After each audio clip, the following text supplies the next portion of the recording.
So the iPhone 8 is out, but we still got another month before the 10. How is that affecting sales for Apple?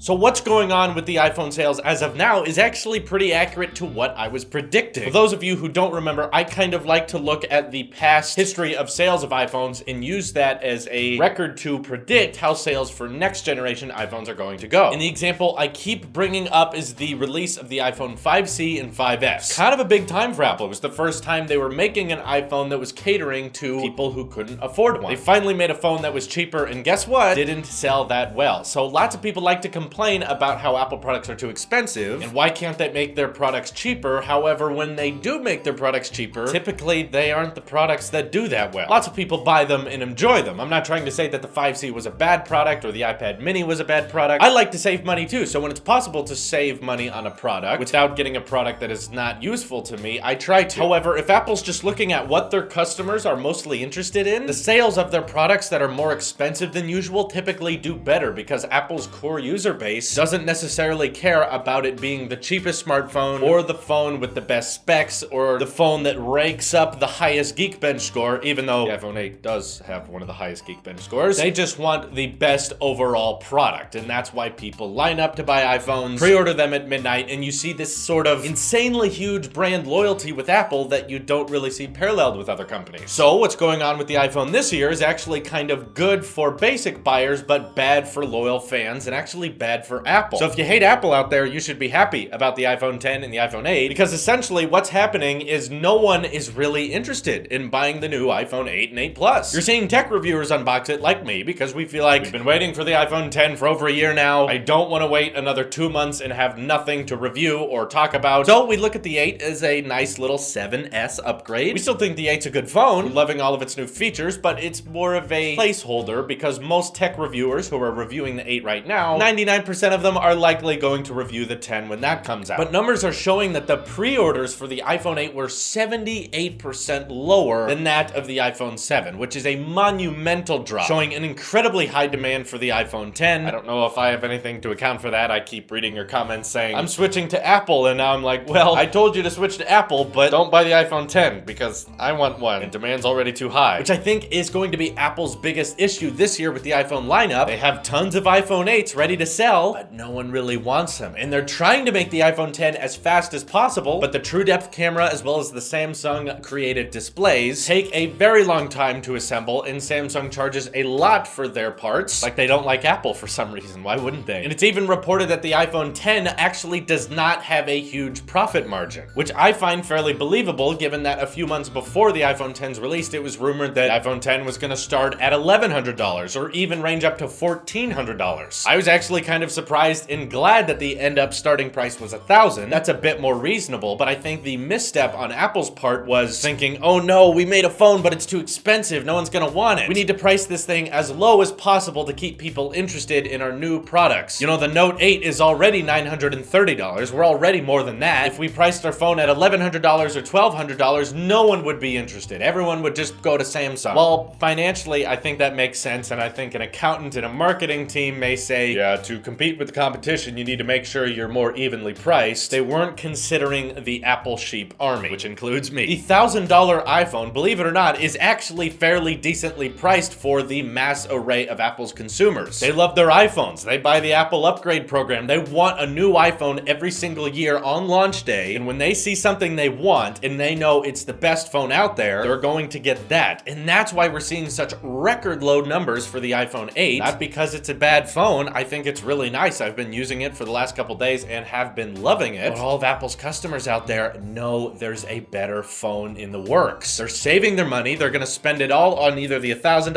option or the $1,100 option because that one has a better camera. It, of course, has that amazing looking display, Face ID, and to me, it'll be very hard to say that the 10 is not better than the 8. I don't think anyone's making that argument. Maybe for different people, more people on a budget or people who don't mind bezels, people who want to stick with Touch ID, sure, the iPhone 8's better, but based on these pre-orders for the iPhone this year, I'm predicting the biggest problem for Apple ever is going to be one of the highest in demand iPhones, the iPhone 10, is not going to be high in stock. They're not going to have a lot of them ready. There's even more reports pouring in saying that manufacturing is taking longer than they thought. Different parts they need for the iPhone 10 to work and look correctly are taking a lot of time, a lot of money. Like Mr. Kuo said himself, it may take half a year before Apple's supply meets demand for the iPhone 10, which, as you know, Apple does not charge your credit or debit card until the item has shipped and is heading your way, which means that if it's costing Apple a lot to produce these things and it takes a long time to produce them, they're not high in stock, Apple's not going to be making a ton of money off of iPhones this year. They've invested a lot into them. They worked on these two beautiful phones, the iPhone 8 and 8 Plus, in 3 new colors with all these new features, and they're going to have tons of them. I can't recall there ever being a time where you did not pre-order an iPhone 8 and yet you could just walk into the store the day they came out within the first hour and just say, hey, do you guys have an iPhone 8 here? I didn't pre-order one, I just want one. And they go, yep, we'll bring it right out. You could do that at the Apple store I went into. They were not even close to selling out. The big line that you're used to seeing go around the block, I have seen it. I was at the Apple store when the iPhone 7 came out. That line was down the block. At that same Apple store this year on launch day, weren't more than 10 to 15 people in line at the same time. Barely any interest in the 8. It was a very organized launch day. You know, it's actually kind of nice for the consumer that we don't have to try super hard to pre-order our iPhone. You know, you can just walk into the store and buy one. I think that's kind of nice, but it's definitely not going to be the same story for the 10. I'm predicting their shipping times and delayed times are actually going to sell out within seconds, not minutes. The 10 is so high in demand, people are so into that design element. Despite all of these rant videos, you can complain all you want about the price. You can complain all you want about how it's stupid that they made these choices. But guys, be real here. No matter what Apple did, people were going to be upset, and I predicted that as well. That doesn't change. It's always been that way. Literally every single scenario I could imagine for the iPhone this year results in people being upset. Like, what did we get? We got a glass back for the iPhone 7. It does look very similar to the iPhone 7 on the front, so everyone complains, hey, they've been using that design for years, nothing new. It's like, I didn't recall there being this outcry when the S5 was around for a year and then upgraded to the S6, where like the Galaxy S phone gained wireless charging but lost its durability and waterproofing and expandable storage. Everyone's like, oh, Samsung's taking a more premium direction. Apple adds a glass back and everyone's like, oh, you're out of ideas. Like, what if Apple made bezels smaller on here? Then people would just complain that the iPhone copied the Galaxy phone. So of course they stick with the design element and people know and love with the iPhone 8, so that people who just want a basic upgrade, they don't need bezels or home buttons removed, they have that option. But if you do want that drastic bezel-less change, they go with the iPhone 10. But then what do people say? $1,000? I can't afford that. That's crazy expensive. They removed Touch ID. How dumb is that? Totally out of ideas. All of these design elements have been done before. Phone's not for you. I'm just confused by the haters. Do you want change, or are you mad when Apple changes things? Because if they didn't do either of these designs, you would have just accused them of ripping off Samsung's phones. So no matter what they did, you were gonna be upset. And that's kind of the different thing about Apple products, right? When people see a new iPhone, they get mad about it like they've already bought it. Like, they removed the home button. God, how am I supposed to use that? And I'm always talking back to him saying, it's not your phone. You don't have to buy that phone. Apple still made 2 iPhones this year with a home button, with a fingerprint reader. Oh, that's the same old design. They didn't change anything. Okay, well,